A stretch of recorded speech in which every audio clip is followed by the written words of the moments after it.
Well, this is the final nail in the coffin of legacy automotive companies, Elon Musk disclosing on X in this truly incredible post. Quote, "I've tried to warn them and even offered to license Tesla FSD, but they don't want it. Crazy. When Legacy Auto does occasionally reach out, they tepidly discuss implementing FSD for a tiny program in 5 years with unworkable requirements for Tesla. So, pointless."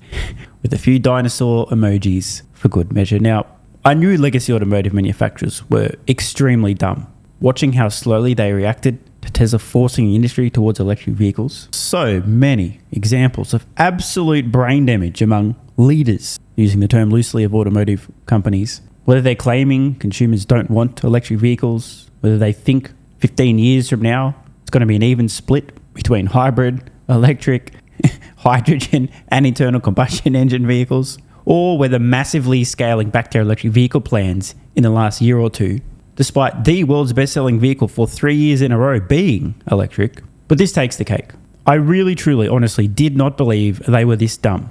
When Tesla offers to license FSD, for these companies not to see the writing on the wall, for these companies not to jump at the opportunity and say, "Daddy, what do I need to do to keep you happy?" It's just unbelievable. And I truly mean that. I did not expect these companies to be that moronic. We've heard in the past there'd been some discussions about potentially licensing FSD from Tesla from at least one or more than one legacy auto company. And here's me thinking, well, clearly they have a brain cell or two at least. So they've obviously said to Tesla, look, we want to do this. We want to put FSD in all of our future products. What do we need to do to make this happen ASAP? And instead, Musk has made it quite clear. These fuckwits, on the odd occasion they have discussed this, are too stupid and scared to realise that every vehicle they produce will need autonomy in the future, otherwise no consumer with a brain cell is going to buy their vehicles, therefore they're out of fucking business. Instead of realising they need to integrate this on every vehicle they produce in the future and plan accordingly, instead, we just want to consider implementing this on our extremely low volume future vehicle because we don't really think consumers are going to want vehicles that can drive themselves, even though you'll be offering them.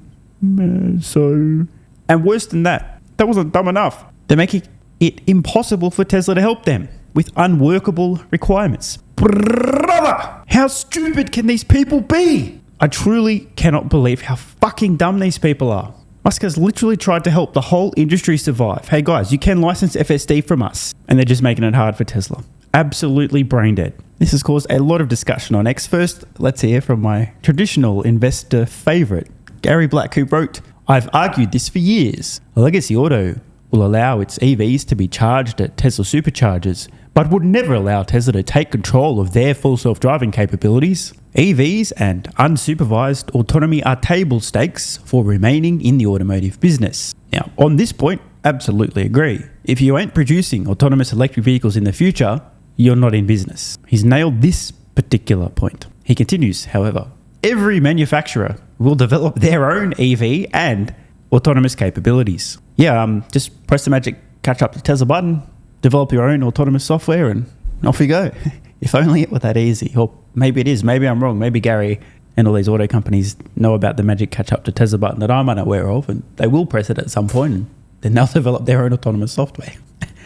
A few shots fired here in the comments from Herbert, who reposted something Gary said back in December 2024 without a comment, I might add. Gary back then saying at some point Tesla will sign an FSD licensing deal with another auto manufacturer who hasn't developed an autonomous driving package to their liking. One deal will cause others to follow, and then analysts will build licensing revenues into their Tesla models and price targets. Gary did respond to this, writing, "I've long conceded a FSD licensing deal by Tesla with another auto manufacturer is likely. That's far different from my long-held view that most auto manufacturers will choose to press the magic catch-up to Tesla button and go it alone on autonomy rather than cede control of their vehicles to Tesla." So again, Gary with the magic catch-up to Tesla button thesis on autonomy. I mean, maybe he's right. Maybe I'm a dumbass and I just can't see how these companies are going to solve autonomy, not with the same capabilities and general functionality as Tesla. But hey, what would I know? I don't even wear a suit. So let's go back to Gary's earlier post, because I want to dwell on this just a little bit longer. He's absolutely correct, like I said. EVs and unsupervised autonomy are table stakes for remaining solvent, right? Absolutely agree. So let's check in today. Number of companies on Earth profitably producing electric vehicles at scale. Number one, Tesla. Hang on a minute. I just need to just talk to my producer for a sec. Hang on. Wait, where's the rest of the list, bro? Wait. Oh, that's the whole list, just Tesla. Are you serious? It's 2025, nearly end of year, and there's literally one company on earth making money selling electric vehicles to consumers today? Holy shit. So, riddle me this. If no one is making any money selling electric vehicles to consumers today, other than Tesla, that may indicate that, at least when it comes to profitably manufacturing compelling electric vehicles at scale, there was no magic catch-up to Tesla button on that front. But obviously, solving autonomy is a lot easier than profitably producing electric vehicles at scale, right? Now, I have an important point to make. On screen now, over on Wikipedia, is a list of the number of smartphone brands. Back in 2017, more than 750 brands of smartphone available to consumers. Then collapsing to 250 in 2023. Now, that's still a massive number, and that's actually the fucking point. I don't care about the collapse, although, I mean, it's not like that would ever happen in another industry at any point in the future, would it? No. Here's my actual point. The companies producing these smartphones are actually making a profit selling them to consumers. Well, let's just update that statement. The remaining 250. I'm not sure about the other 500 that disappeared in the last few years. So they make money on the hardware. For example, in the automotive industry, that would be equivalent to making money selling electric vehicle to consumers, which none of the companies are doing other than Tesla. But here's the kicker. How many smartphone operating systems do you think are on the marketplace? I mean, based on Gary's reasoning, you'd assume most of these companies would not allow somebody else to control the operating system on their device. So there's probably, at least, let's call it 200 out of 250 brands, maybe 50 doing a licensing deal, right, or using someone else's OS. But even in a really conservative scenario, like if half the companies were using someone else's OS, but then the other half had their own, because, you wouldn't want to give somebody else control of your operating system, your technology product, that'd still be 125 different operating systems with a reasonable share each. And here we are once again via Wikipedia. Let's see here. Worldwide mobile operating system market share. This is in percentage terms of the entire market. Android, a whopping 76%, followed by iOS, Apple's flagship mobile operating system. Now, you may not be great at math, but just these two operating systems alone, and I might point out one of them is absolutely dominating, account for 95% of smartphone operating system software running globally today. 95%. And then, of course, we have Harmony OS. Never even heard of the thing. I mean, somebody probably knows. This is probably the Linux equivalent for iOS type of, I don't know, whatever. Harmony OS has 5%, and that's the whole fucking market. Symbian, Windows, BlackBerry, Linux, Palm OS, and other, all round to 0%. So, back to the point from Gary Black. I would argue that legacy automotive companies do not have the capability, nor the time, nor the capital to develop and solve autonomy.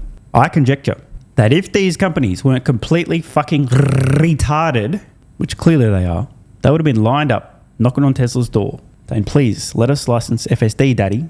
We'll do whatever you say. We want this software. It's going to be on every one of our future electric vehicles because we still want to be in business in the future. I believe that Tesla FSD is going to be the flagship operating system for electric vehicles globally in the future with a dominant market share, much like the smartphone market today. I think any companies, by the way, the big caveat here is assuming they could actually figure out how to make money selling electric vehicles, the hardware, because at the moment they're not even doing that. But assuming they could somehow solve that, which seems to be the easier problem, even if in theory they wanted to solve autonomy themselves, they will realize we can't fucking do this. We'll go out of business if we don't have autonomy. Therefore, we need this. Yet still today, based on Musk's recent comments, they're too brain dead to realize this. Just one final thing. Other than Musk roasting these dinosaurs, rightly so, he mentioned multiple layers of brain damage here. They're too stupid and scared to realize they need FSD on all their future products. Maybe we'll just implement it on a tiny number of our vehicles. But worse still, they're talking about a 5-year timeline for implementation. Why am I emphasizing this so much? So remember, the leftmost column here was the Android operating system. Following that, iOS. Just look at what can happen over a 5-year period. Keeping in mind, some of the other companies producing their own OS on this list had absolutely enormous share. Check this out. Symbian, back in 2006, 73% share of the mobile operating system market. 2007, 70%. So let's do some counting here. 1, 2, 3, 4, 5. From 70% to called 30% in just a few years. But you know what? We don't even have to count that many years. From 70% to 50% to 35%. An absolute collapse. What happened? Well, iOS from nothing to a third of the fucking market in just a couple of years. Android followed a similar trajectory. So here's my final point. 5 years from now is too fucking late. But we're not even talking about 5 years from now because these dumb motherfuckers still haven't made an effort, an agreement with Tesla to get FSD in all of their products 5 years from now. So here's the question. If the fastest they could make this happen is half a decade and they still haven't figured out they need to make it happen across all of their vehicles, how many more years until they realize, oh shit, we actually do need to license FSD? Because whatever that takes, however long that takes, however many years that is, add another 5 years to their implementation timelines and, well, I think you know how this one ends, right? Want more content? Early access? A bunch of perks? Click the links in the pinned comment. AG1 has been part of my daily health protocol for almost half a decade. It's packed full of vitamins and minerals and helps me fill in nutritional gaps while supporting energy, digestion, and immune function. It also has prebiotics and probiotics to promote gut health. I take my health very seriously, and so should you. Try AG1 today by visiting drinkag1.com/SMR or click the link in the pinned comment and enjoy a free welcome kit with vitamin D3 plus K2 and AG1 travel packs. That's drinkag1.com/SMR.